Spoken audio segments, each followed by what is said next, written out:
Hello students, how are you? I hope you all are fit and fine.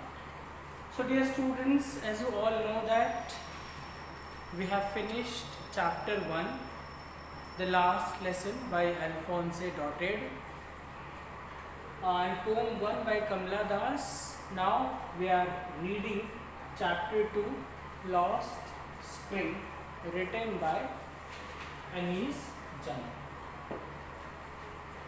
So as of now we have seen this story is about stolen childhood. In the first part of the story, the writer Anil Chand tells us her experience of Simapuri, the condition of the rat pickers who live in Simapuri, how the children cannot go to school, how these migrant from Bangladesh settled in Simapuri and they live a miserable life there. So, narrator talks about a boy whose name is Sahib Alam, who comes to pick the rags, picking the rag, who is a rag picker. Page number 14. Page number 14 we have finished. Now page number 15, second paragraph, we are going to start. Second paragraph of page number 15.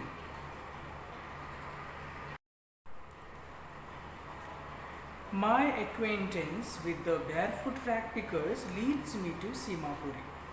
The narrator tells us that her acquaintance with rag pickers, as she has mentioned that an army of barefoot rag pickers, they used to come to her neighborhood and they used to pick the rags, they used to do rag picking. So thus the narrator's curiosity about them, she wanted to know about them, so it leads her to Simapuri. My acquaintance with the barefoot rag pickers leads me to Simapuri, a place on the periphery of Delhi, yet miles away from it metaphorically. So this place was in Delhi, at the periphery of Delhi, at the external boundary of Delhi, but it is miles away from Delhi.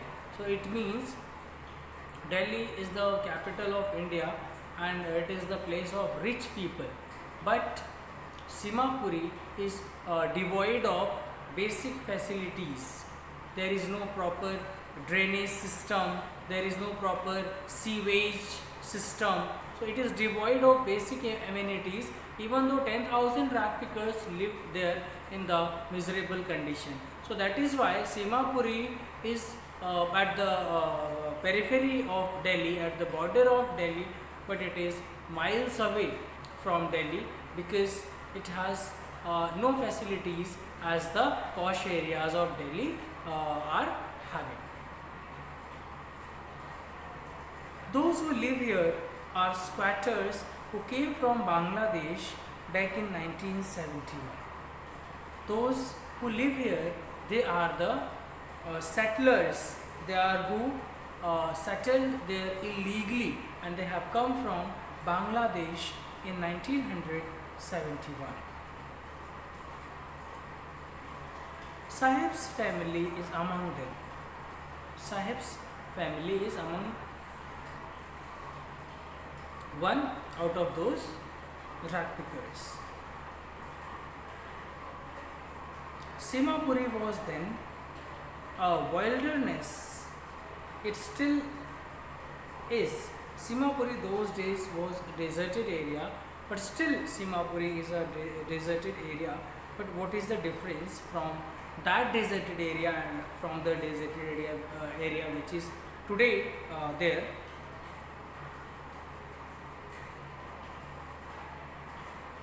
But it is no longer empty. So now it is still a deserted area, but it is no longer empty. In structures of mud with roofs of tin and tarpaulin, devoid of sewage, drainage, and running water, live 10,000 rag pickers. So, in the structures of mud with roofs of tin and tarpaulin, uh, they are devoid of sewage, drainage, devoid of the system of running water. About 10,000 rag pickers live in Simapuri in this miserable condition.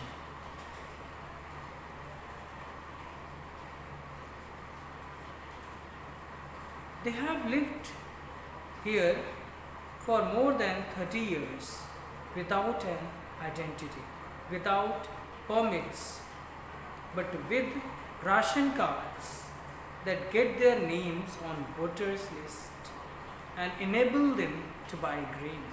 So these those who live here, they do not have an identity, but they are having ration card which enables them to buy grain at cheap prices and also enable them to get their name registered in the voter list. Thus, our politicians are also responsible for their miserable condition. Indirectly, the writer wants to tell us. They have lived here for more than 30 years without an identity, without permits, but with ration cards, and get their names on voters list and enable them to buy grain. Food is more important for survival than an identity. So, as we all know, food is the primary requirement for our survival. It is more than identity. If at the end of the day we can feed our families and go to bed without an aching stomach, we would rather live here than in the fields that gave us no grain. Say a group of women in tattered saris, when I asked them why they left their beautiful land of green fields and rivers. So when when a lady was asked by the writer why they had left their beautiful place, their green place, the place which was surrounded by greenery in Bangladesh. So she says, because for them the green place is not important, food is important. So there they were not getting food to fill their belly, so at least they are getting in Simapuri, at least they are getting food to eat. So that is why the place which is surrounded by greenery doesn't matter. What matters? It is food.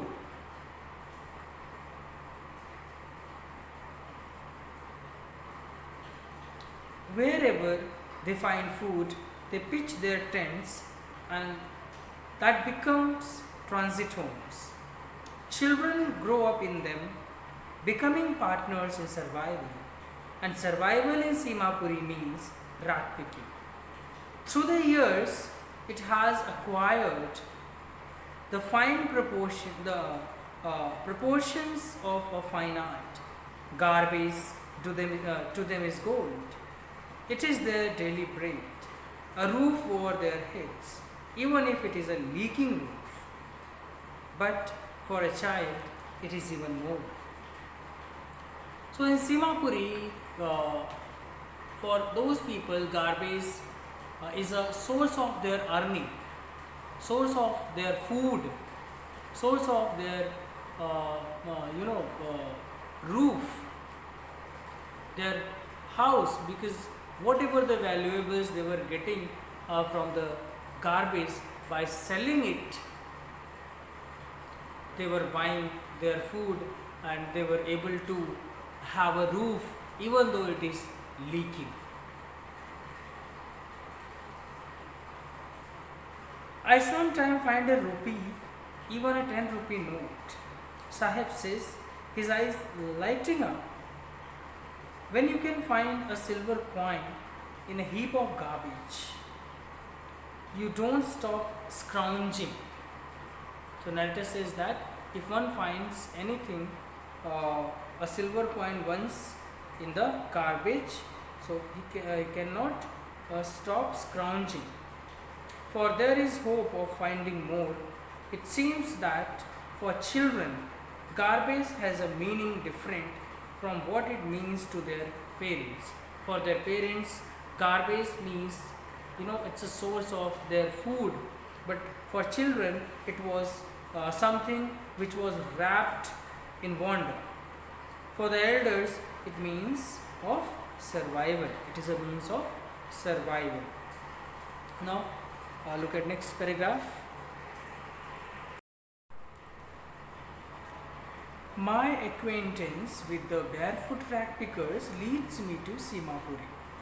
The narrator tells us that her acquaintance with rag pickers, as she has mentioned that an army of barefoot rag pickers, they used to come to her neighborhood and they used to pick the rags, they used to do rag picking.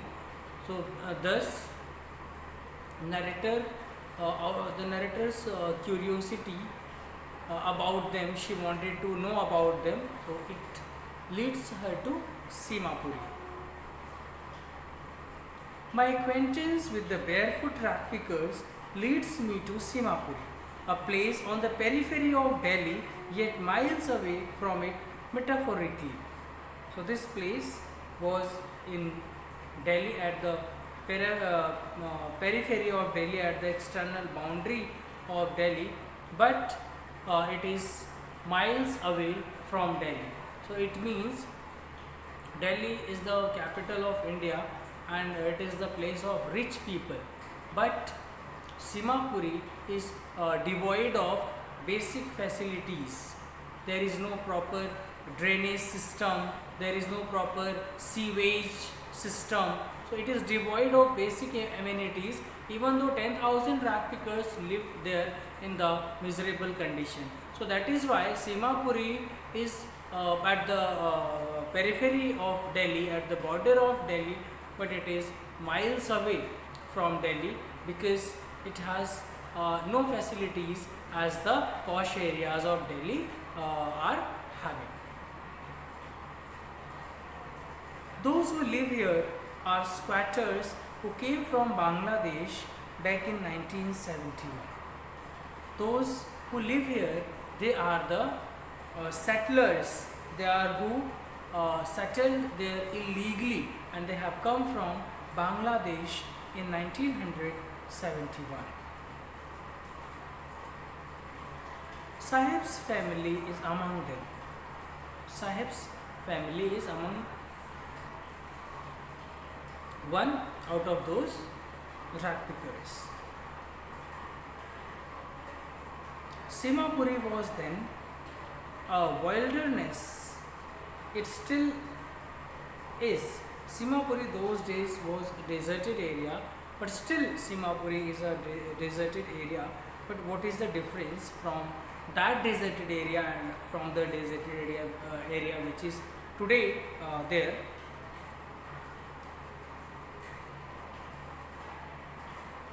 But it is no longer empty. So now it is still a deserted area, but it is no longer empty. In structures of mud with roofs of tin and tarpaulin, devoid of sewage, drainage and running water, live 10,000 rag pickers. So in the structures of mud with roofs of tin and tarpaulin, they are devoid of sewage, drainage, devoid of the system of running water. About 10,000 rag pickers live in Simapuri in this miserable condition.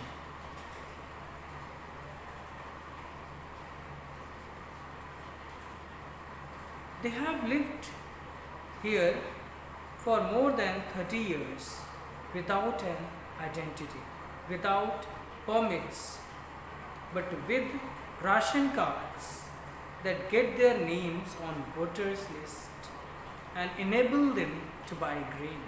So these those who live here, they do not have an identity, but they are having ration card which enables them to buy grain at cheap prices and also enable them to get their name registered in the voter list. Thus, our politicians are also responsible for their miserable condition. Indirectly, the writer wants to tell us. They have lived here for more than 30 years without an identity, without permits, but with the ration cards, and get their names on voters list and enable them to buy grain. Food is more important for survival than an identity. So, as we all know, food is the primary requirement for our survival. It is more than identity.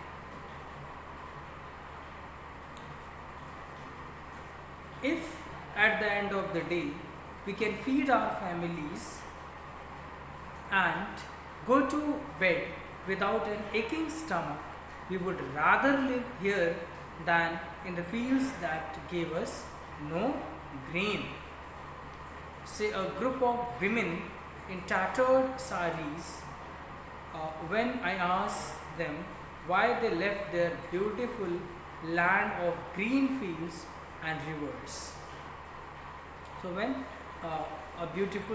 when a lady was asked by the writer why they had left their beautiful place, their green place, the place which was surrounded by greenery in Bangladesh.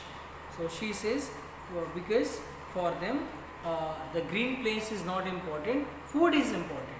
So there they were not getting food to fill their belly, so at least they are getting in Simapuri, at least they are getting food to eat. So that is why the place which is surrounded by greenery doesn't matter. What matters? It is food.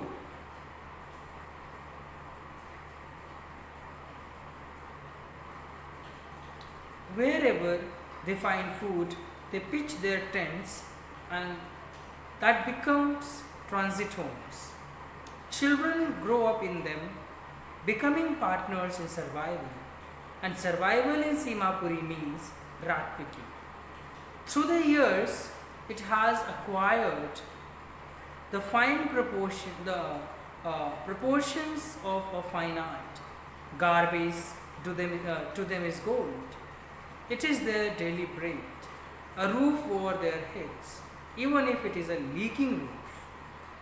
But for a child, it is even more. So in Simapuri, for those people, garbage is a source of their earning, source of their food, source of their roof, their house, because whatever the valuables they were getting from the garbage, by selling it, they were buying their food and they were able to have a roof even though it is leaking. I sometimes find a rupee, even a 10 rupee note. Sahib says, his eyes lighting up. When you can find a silver coin in a heap of garbage, you don't stop scrounging.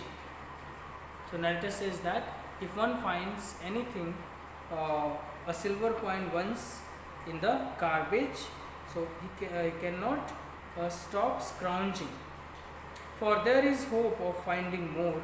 It seems that for children, garbage has a meaning different from what it means to their parents. For their parents, garbage means, it's a source of their food. But for children, it was something which was wrapped in wonder. For the elders, it means of survival. It is a means of survival. Now look at next paragraph. One winter morning, I see Sahib standing by the fenced gate of the neighborhood club, watching two young men dressed in white playing tennis. I like the game, he hums. So one winter morning, the writer, saw Sahib standing by the fenced gate of the neighborhood club, watching two young men dressed in white playing tennis. Two young men, they were dressed in white and they were playing tennis. I like the game, he hums.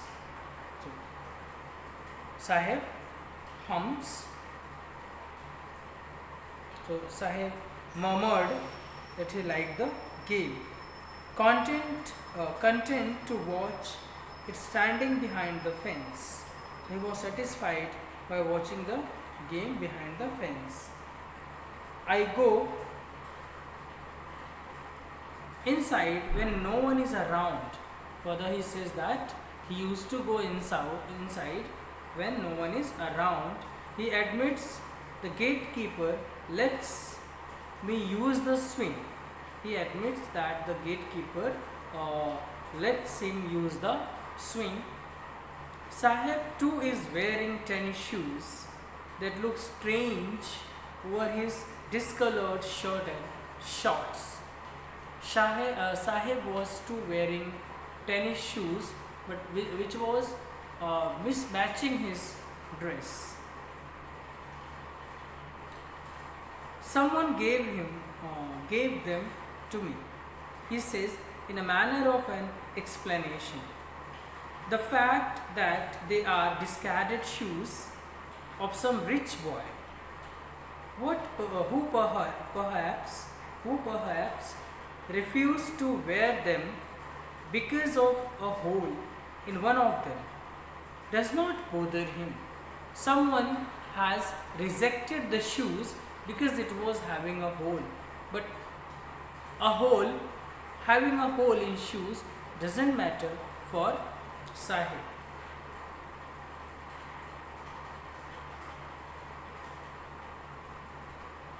For one who has walked barefoot, even shoes with a hole is a dream come true. Even shoes with a hole is like a dream which came true.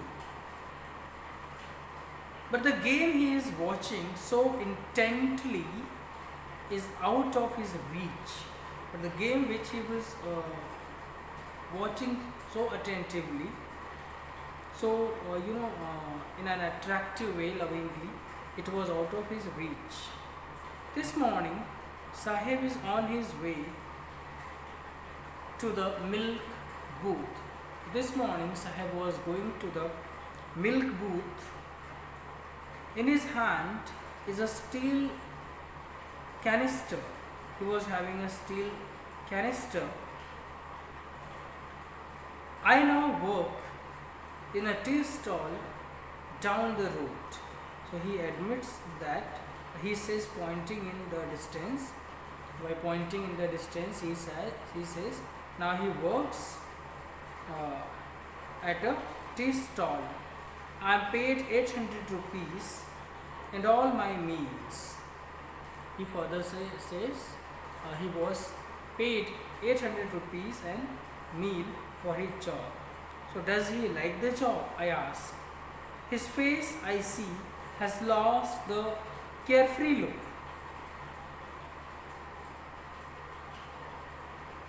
The steel canister seems heavier than the plastic bag he would carry so lightly over his shoulder.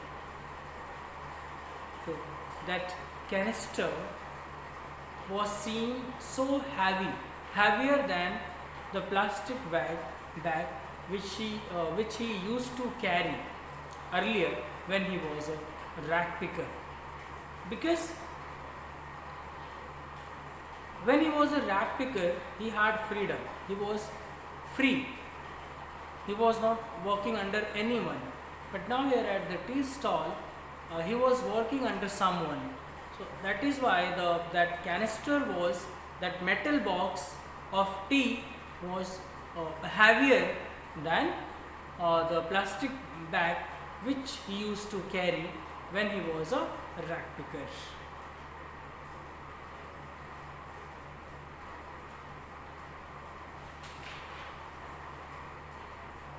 The bag was his. The canister belongs to the man who owns the tea shop. Sahib is no longer his own master. So thus Sahib has had no freedom. He was no more his own master. So it's all about the first part, dear students. Let us discuss some questions which are given on this page. Then we will start the second part of this lesson. Okay. So let us go through. Let us discuss the answers to these questions which are given on page number 16.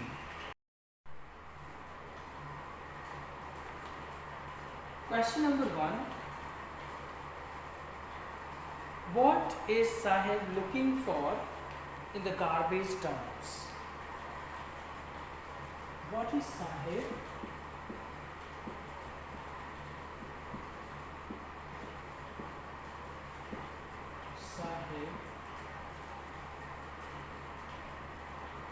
looking for in the garbage dumps?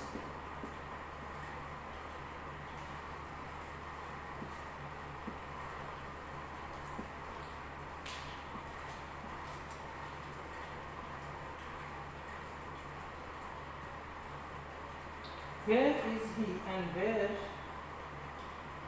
has he come from? Okay. So Sahib is looking for the valuables in garbage dumps, and he is in Simapuri and he has come from Bangladesh. What explanations does the author offer for the children not wearing footwear? So the author, according to author, they were claiming that they were explaining that it was their tradition to live without shoes or chappal. It is their tradition for not wearing footwear. Is Sahib happy working at tea stall? Explain. So no, Sahib was not happy working at tea stall because when he was a rag picker, he was his own master. But now when he works on the tea stall, he works under someone, and thus he lost his freedom and he is no more his own master. So that is why he was not happy working at the tea stall. Okay.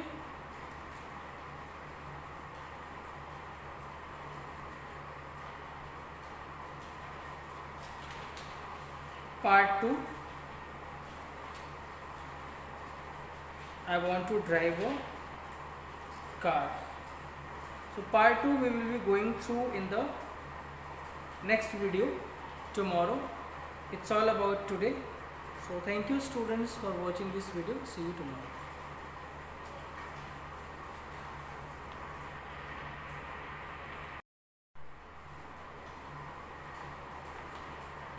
Question number 1. What is Sahib looking for in the garbage dumps? What is Sahib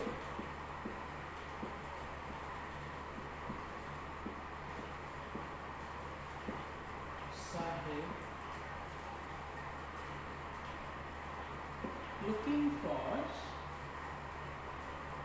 in the garbage dumps?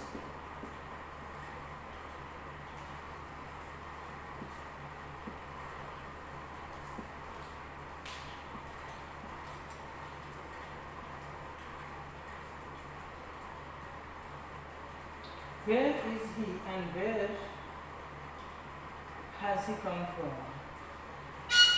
Okay, so Sahib is looking for the valuables in garbage dumps, and he is in Simapuri and he has come from Bangladesh. What explanations does the author offer for the children not wearing footwear? So the author, according to author, they were claiming that they were explaining that it was their tradition to live without shoes or chappal.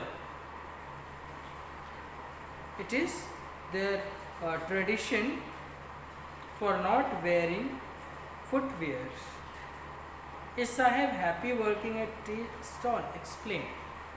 So no, Sahib was not happy working at tea stall, because when he was a rag picker, he was his own master.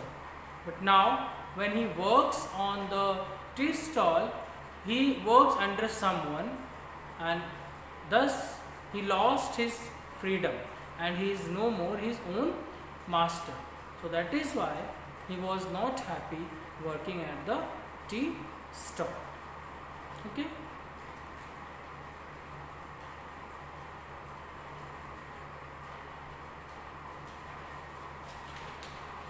Part 2.